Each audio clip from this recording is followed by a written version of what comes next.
பழனியில் போத்தீஸ் நிறுவனம் சார்பில் பக்தர்களுக்கு அன்னதானம் வழங்கப்பட்டது.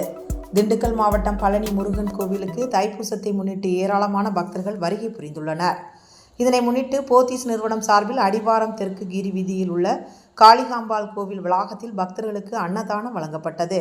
2வது ஆண்டாக நடைபெறும் அன்னதானத்தை போத்தீஸ் நிறுவன தலைவர் ரமேஷ் துவக்கி வைத்தார். இதில் ஏராளமான பக்தர்கள் கலந்து கொண்டு உணவு உண்டு மகிழ்ந்தனர். போத்தீஸ் நிறுவன உரிமையாளர் குடும்பத்தினர், பணியாளர்கள் மற்றும் காளிகாம்பாள் கோவில் செயலாளர் ராஜவேல் உள்ளிட்டோர் கலந்து கொண்டனர்.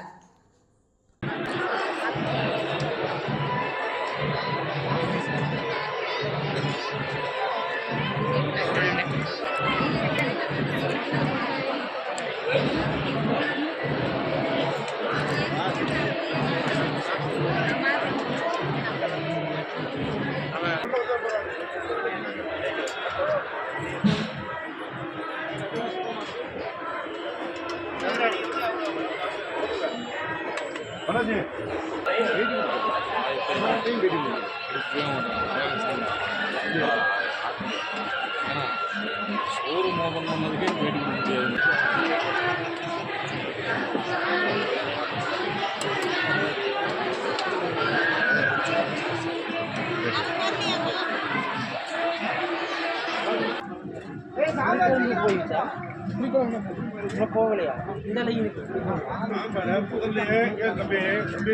முதல்ல சாம்பார் 6 பக்கெட் எடுத்துடுறோம். அதுக்கப்புறம் ரசம் வந்து மாத்திக்கலாம்.